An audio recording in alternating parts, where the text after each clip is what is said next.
Chères Finistériennes, chers Finistériens, je vous adresse au nom de mes collègues élus, au conseil départemental, au nom de tous les agents du département, mes vœux de santé, de bonheur et de réussite pour l'année 2025.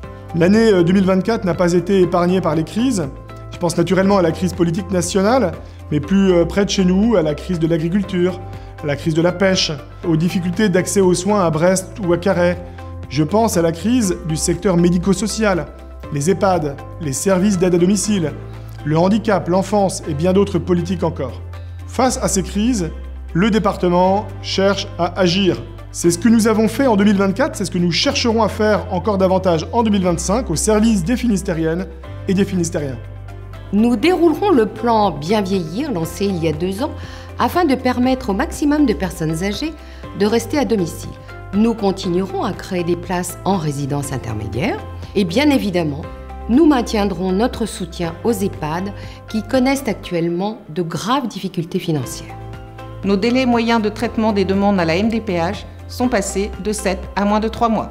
En 3 ans, nous sommes devenus l'un des meilleurs départements français. En 2025, la MDPH du Finistère poursuivra ce travail au service des plus vulnérables.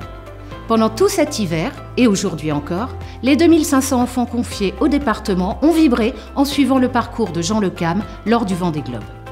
En 2025, avec notre bailleur Finistère Habitat, nous allons continuer à construire et rénover plusieurs centaines de logements pour offrir un toit à plusieurs milliers de Finistériens.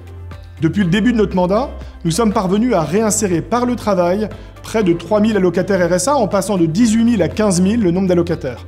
En 2025, nous continuerons à aller dans ce sens pour réduire à 14 000 le nombre d'allocataires, c'est-à-dire aider 1000 personnes à revenir sur le marché du travail pour bâtir dans le Finistère une société fondée et soudée par le travail. En 2025, nous poursuivrons nos investissements pour sécuriser nos routes, fluidifier le trafic et désenclaver tous les territoires du Finistère. Le département est et restera le premier partenaire des communes et des intercommunalités en 2025 en déployant 30 millions d'euros pour leurs projets via le Pacte Finistère 2030. Nous porterons également une attention très particulière à nos pêcheurs en investissant fortement en 2025 pour doter la filière d'infrastructures compétitives et pour développer la plaisance.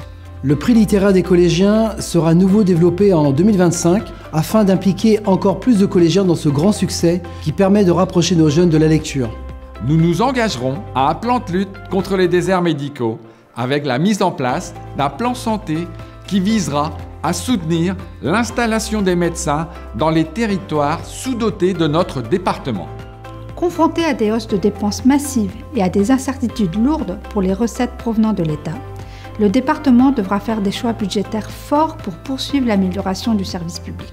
Nous réaliserons des économies supplémentaires, cela nous permettra d'investir pour l'avenir du Finistère. En 2024, les agents du département ont largement démontré leur investissement envers les Finistériens. Nous saluons leur engagement qui contribue chaque année à rendre un meilleur service départemental. Voici quelques exemples des actions que nous engagerons en 2025. Nous avons déjà en 3 ans fait beaucoup de choses, mais il reste tant à faire et les temps sont difficiles pour moderniser le service public, améliorer notre action sociale, défendre notre économie, nos entreprises et vos emplois, préserver notre cadre de vie dans toutes ses dimensions. À nouveau, tous mes vœux de bonheur à vous, à vos familles, de santé et de réussite pour l'année 2025 et vive le Finistère!